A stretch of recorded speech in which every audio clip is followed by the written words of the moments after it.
Still, you have to admit 15 years is an awfully steep sentence.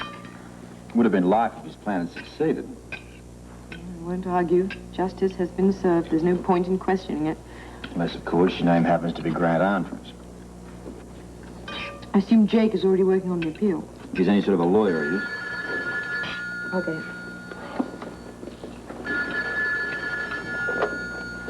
Hello? Holly, this is Monica Quartermain. I hope I didn't call too early. No, not at all. We've been out for a while. What can I do for you? Well, we were kind of wondering, is Celia there? No, I'm afraid not. Why? Is she supposed to be? Well, I was hoping, but it seems that she's been gone all night. I mean, bed hasn't been slept in, and we haven't gotten any calls. Quite frankly, I'm a little worried. Well, I'm afraid we're not going to be very much help. We haven't seen her since yesterday afternoon. She said she wanted to take a drive, something about being alone. I guess there isn't much we can do. But would you do me a favor? If you do hear from her, would you please call? I have to go to the hospital, but it's Alan's day off, so he'll be here.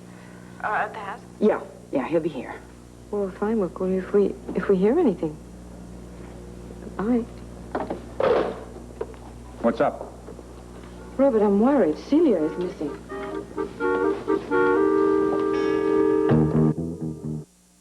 I don't like it. I don't think there's any reason to be alarmed over it. She was out all night, though. I think you should put out an APB. You do, huh? Yes, don't you? As a matter of fact, I don't. May I ask why? Look, to start with, Celia's not going to like it. She's a grown woman with a reasonable head on her shoulders. You're going to deny that she's been through an incredible amount of turmoil lately? Sure she has, but let's not jump to conclusions. So we just sit and wait, is that it? That's it. What about foul play? Maybe there's somebody after her. Who, apart from her husband, could possibly be after her? What about Tanya Roscoff? She's a desperate sort of a person, you know what I mean? And that's a pretty desperate sort of a reach, in my opinion. Well, it's just because I can't stand sitting around here not doing anything. Look, it's all we can do. Wherever she is, whatever she's doing, she is not going to appreciate my sending out a platoon of cops after her. No, I guess not. Didn't she say she wanted to be alone? Yes. Didn't she say she wanted to work things out on her own? Yes, she did. Then she'll be back when she's ready. But that's not going to stop me from worrying about her. Well, I think you should find something to keep yourself occupied. Well, I'm open for suggestions. Okay. I know.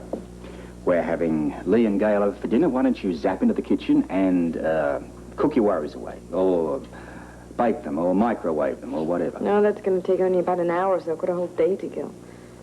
Ah. I know. Visit Beatrice in the hospital. I mean, you know, the little angel of mercy and all of that. Oh, Robert. Well, didn't you say last night that you intended to visit her there? Yes, I did. Right. There you go. Great idea to get yourself out of the house. Okay, I'll go. But it's not going to stop me from worrying about Celia. Not until I know she's home and she's safe.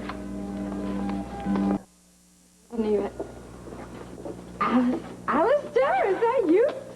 Who else? My favorite cousin, Alistair. Wonderful to see you after all these years. And you, my little Holly. Oh, I shouldn't say little anymore. You've become quite a beautiful woman.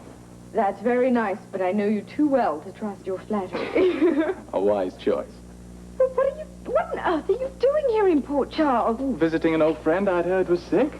You, Beatrice? Well, I hate to be the first one to quote a cliche, but small world. You were to be my second stop, Holly. Oh, I'd heard through the family grapevine you too were living in Port Charles and had planned on looking you up next. Well, looks like I saved you the trouble. Imagine the coincidence. Are you going to desert me, both of you? Oh, you can stay for a while, Holly. Hey, help me to keep Beatrice company for a while. Well, of course. That's why I'm here, to see Beatrice and also try and get my mind off a missing friend of mine. Oh, that sounds serious. Well, it isn't. Not yet, anyway. Anyone we know? Celia Andrews. Nobody's seen her since yesterday. In Paris? Oh, now that was awfully exciting. Although I could have done better, I guess. My problem was Percy. Look, what are you two talking about? Why don't you let me in on it? Just catching up, my dear. Have you? Yes, I think we've just about caught up now, haven't we, Alistair? Tell me, how do you two know each other? Oh, that's another chapter in my life. We met on the Riviera. Yachting companions. Oh, really? I thought you always had trouble with seasickness, Alistair. I discovered the bigger the yachts, the smoother the rides. He did very nicely. How long are you going to be staying in Port Charles? Well, actually, I'm not sure. Oh, he likes to roam around, Alistair does. He could be persuaded to stay for a week or two. I've nothing else going on in my life, at least nothing pressing. Then I insist you stay with us. Us? Oh, Holly's married to the most divine chap. I don't think he's your type. Nonsense. If Holly tied up with this chap, I'm sure we'll get along famously. Well, then it's settled. Mind you, 10 years of news is an awful lot of catching up to do. I have been known to wear out my welcome before. I'll say. Oh, don't be silly, Robert. We'll love having you. Do you have any luggage? Down in the car. Oh, good. Well, you can follow me home then. I hope you're feeling better, Beatrice. That's all right, darling. I'm just waiting for the doctor's opinion. You know. look as good as I remember. Oh, flattery will get you absolutely everything you want. I'll drop in tomorrow then. Mwah. Mwah. Get well soon, huh? Thank you, darling.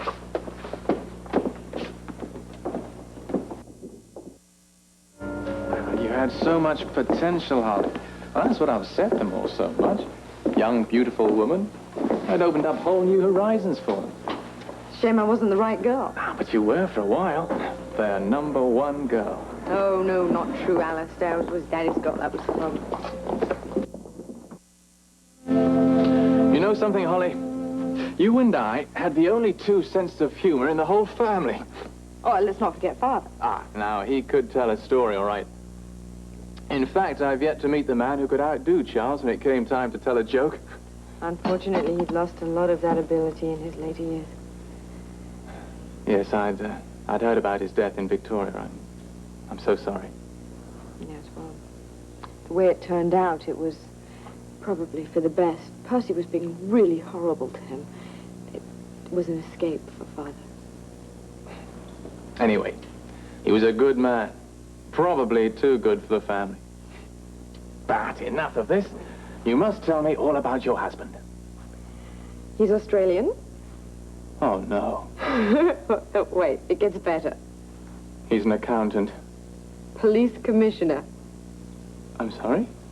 That's his job, Alistair. He's the police commissioner of Port Charles. Oh, what, you are little Holly married to a police commissioner? I don't believe it. I'll have him show you his badge when he comes home, if you like. Oh, well, this can only mean you're out of the family business now. Yes, I have been for some time. How about you?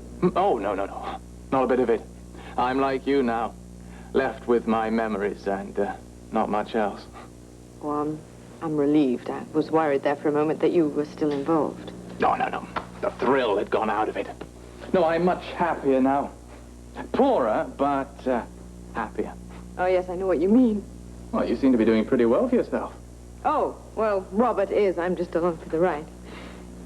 Well, hello, love. Who we got here? This is my cousin, Alistair. Crawford, pleased to meet you, sir. Holly's been telling me all about you. Oh, has she now? Yes, and I was remarking on how shocked the family must have been to hear of your marriage. I said Alistair could stay for a few days. That is all right, isn't it, dear? Oh, I suppose so, yes. Oh, that's really most kind of you, sir. I promise I'll stay out of the way. That's good, because I do quite a bit of my work from home. As a matter of fact, I have a little to do right now. I'll see you at dinner, Mr. Crawford. I look forward to it, sir. We're having the mayor and his wife to dinner tonight. I'm sure they'd be thrilled to meet you. Yes, look, I'll be right out. Excuse me. Very handsome chap. Thank you. Debonair, refined. He even dresses well. For a police commissioner. No, for anybody.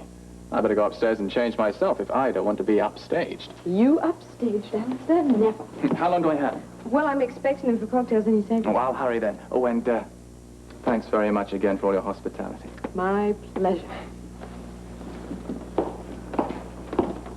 Well, nothing there on Alistair Crawford. You didn't.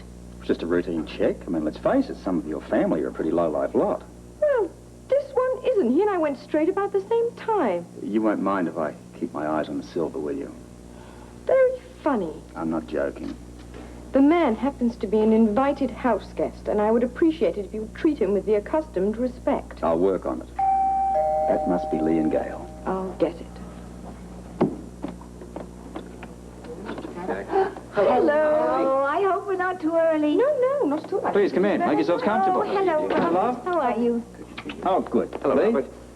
You know, I think I've been here a dozen times, and I can't get over what a terrific place this is. Isn't it quite something, though? I was telling Holly the same thing during tea. Alistair Crawford, how do you do, sir? Oh, fine. Lee Baldwin. This is my wife, Gail.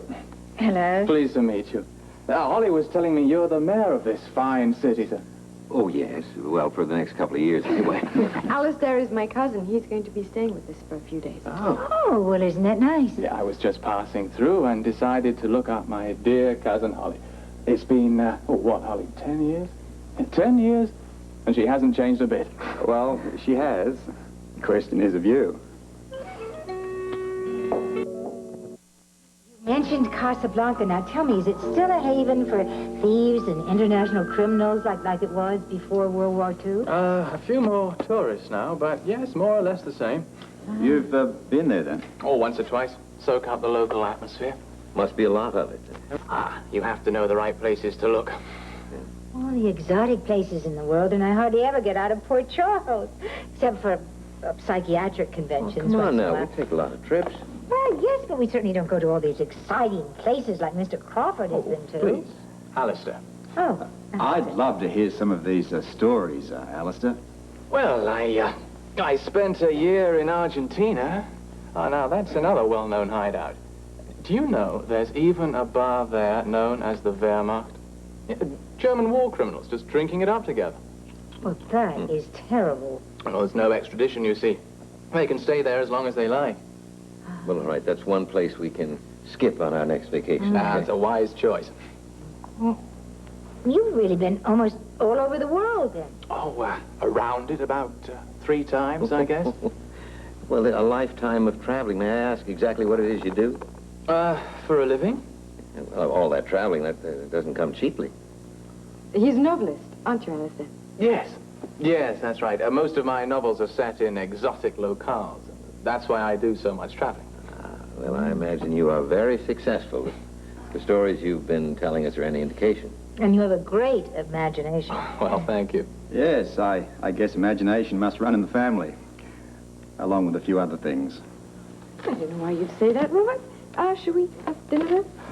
Oh, all right. Now, do you mind if I bring that one? Do you mind if I bring that one? Yes, I guess imagination must run in the family, along with a few other things. I don't know why you'd say that, Robert. Shall we have dinner then?